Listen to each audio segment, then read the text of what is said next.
लूका रचित सुसमाचार अध्याय 7। एक सूबेदार का विश्वास। जब वह लोगों से ये सारी बातें कह चुका तो कफरनहूम में आया। वहाँ किसी सूबेदार का एक दास जो उसका प्रिय था, बीमारी से मरने पर था। उसने यीशु की चर्चा सुनकर यहूदियों के कई पुरनियों को उससे यह विनती करने को उसके पास भेजा कि आकर मेरे दास को चंगा कर।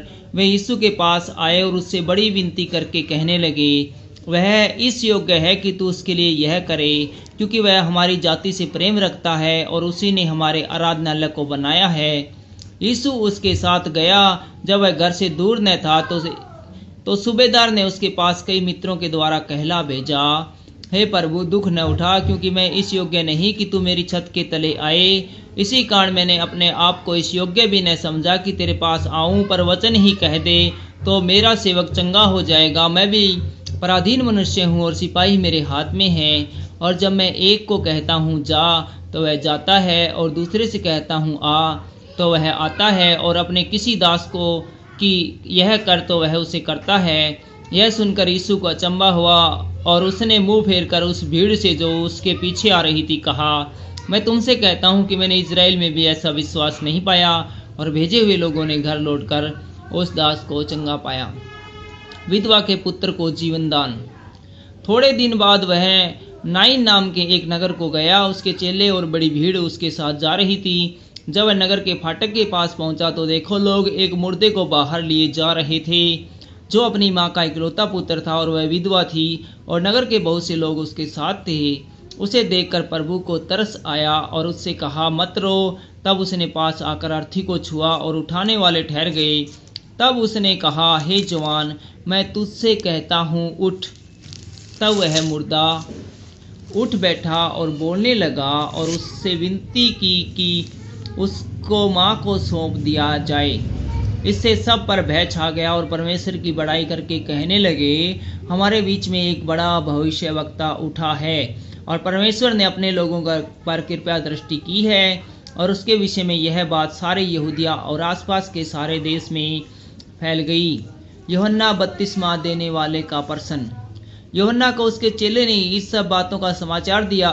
तब यूहन्ना ने अपने चेलों में से 2 को बुलाकर प्रभु के पास यह पूछने के लिए भेजा, क्या आने वाला तू ही है, या हम किसी और की बाट देखें? उन्होंने उसके पास आकर कहा, यूहन्ना बपतिस्मा देने वाले ने हमें तेरे पास यह पूछने को भेजा है कि क्या आने वाला तू ही है, या हम किसी दूसरे की बाट देखें? उसी घड़ी उसने बहुतों को बीमारियों और पीड़ाओं और दुष्ट आत्माओं से छुड़ाया, और बहुत से अंधों को आंखें दी। और उसने उनसे कहा, जो कुछ तूने देखा और सुना है, जाकर यूहन्ना से कह दो कि अंधे देखते हैं, लंगड़े चलते फिरते हैं, कोढ़ी शुद्ध किए जाते, बहरे सुनते, मुर्दे जिलाए जाते हैं, और कंगालों को सुसमाचार सुनाया जाता है। धन्य है वह जो मेरे विषय में ठोकर न खाए। जब यूहन्ना के भेजे हुए लोग चले गए तो यीशु यूहन्ना के विषय में लोगों से कहने लगा, तुम जंगल में क्या देखने गए थे? क्या हवा से हिलते हुए सरकंडे को? तो फिर तुम क्या देखने गए थे? क्या कोमल वस्त्र पहने हुए मनुष्य को? देखो, जो भड़कीला वस्त्र पहनते और सुख विलाप से रहते हैं, वे राजभवनों में रहते हैं। तो फिर क्या देखने गए थे? क्या किसी भविष्यवक्ता को? हाँ, मैं तुमसे कहता हूँ, वरन भविष्यवक्ताओं से भी बड़े को। यह वही है जिसके विषय में लिखा है, देख, मैं अपने दूत को तेरे आगे आगे भेजता हूँ, जो तेरे आगे तेरा मार्ग सीधा करेगा। मैं तुमसे कहता हूँ, जो स्त्रियों से जन्मे हैं उनमें से यूहन्ना से बड़ा कोई नहीं, पर जो परमेश्वर के राज्य में छोटा से छोटा है वह उससे भी बड़ा है। और सब साधारण लोगों ने सुनकर और चुंगी लेने वालों ने भी यूहन्ना का बपतिस्मा लेकर परमेश्वर को सच्चा मान लिया, परंतु फरीसियों और व्यवस्थापकों ने उससे बपतिस्मा लेकर परमेश्वर के अभिप्राय को अपने विषय में टाल दिया। अतः मैं इस युग के लोगों की उपमा किससे दूं कि वे किसके समान हैं? वे उस बालकों के समान हैं जो बाजार में बैठे हुए एक दूसरे से पुकार कर कहते हैं, हमने तुम्हारे लिए बांसुरी बजाई, तुम न नाचे, हमने विलाप किया, तुम न रोए। क्योंकि यूहन्ना बपतिस्मा देने वाला न रोटी खाता आया, न दाखरस पीता आया, और तुम कहते हो उसमें दुष्ट आत्मा है।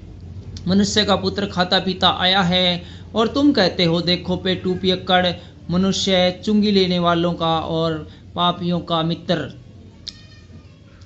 पर ज्ञान अपनी सब संतानों द्वारा सच्चा ठहराया गया है।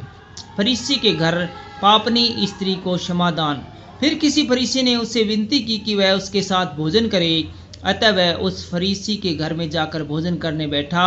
उस नगर की एक पापिनी स्त्री यह जानकर कि वह फरीसी के घर में भोजन करने बैठा है, संगमरमर के पात्र में इत्र लाई और उसके पाँव के पास पीछे खड़ी होकर रोती हुई उसके पाँव को आंसुओं से भिगोने और अपने सिर के बालों से पोंछने लगी और उसके पाँव बार बार चूमकर उस पर इत्र मला। यह देखकर वह फरीसी जिसने उसे बुलाया था अपने मन में सोचने लगा, यदि यह भविष्यवक्ता होता तो जान जाता कि यह जो उसे छू रही है यह कौन है और कैसी स्त्री है, क्योंकि वह तो पापिन है। यीशु ने उसके उत्तर में कहा, हे शमौन, मुझे तुझसे कुछ कहना है। वह बोला, हे गुरु कह। किसी महाजन के 2 देनदार थे, एक 500 और दूसरा 50 दिनार का देनदार था। जब उसके पास पटाने को कुछ न रहा तो उसने दोनों को क्षमा कर दिया। इसलिए उसमें से कौन उससे अधिक प्रेम करेगा? शमौन ने उत्तर दिया, मेरी समझ में वह जिसका उसने अधिक छोड़ दिया। उसने उससे कहा, तूने ठीक विचार किया है। और उस स्त्री की ओर फिरकर उसने शमौन से कहा, क्या तू इस स्त्री को देखता है? मैं तेरे घर में आया परंतु तूने मेरे पाँव धोने के लिए पानी न दिया, पर इसने मेरे पाँव आंसुओं से भिगोए और अपने बालों से पोंछा। तूने मुझे चूमा न दिया, पर जब से मैं आया हूँ तब से इसने मेरे पाँव को चूमना न छोड़ा। तूने मेरे सिर पर तेल नहीं मला, पर इसने मेरे पाँव पर इत्र मला है। इसलिए मैं तुझसे कहता हूँ कि इसके पाप जो बहुत थे क्षमा हुए, क्योंकि इसने बहुत प्रेम किया। पर इसका थोड़ा क्षमा हुआ है, वह थोड़ा प्रेम करता है। और उसने स्त्री से कहा, तेरे पाप क्षमा हुए। तब जो लोग उसके साथ भोजन करने बैठे थे वे अपने अपने मन में सोचने लगे, यह कौन है जो पापों को भी क्षमा करता है? पर उसने स्त्री से कहा, तेरे विश्वास ने तुझे बचा लिया है, कुशलता से चली जा। Thank you.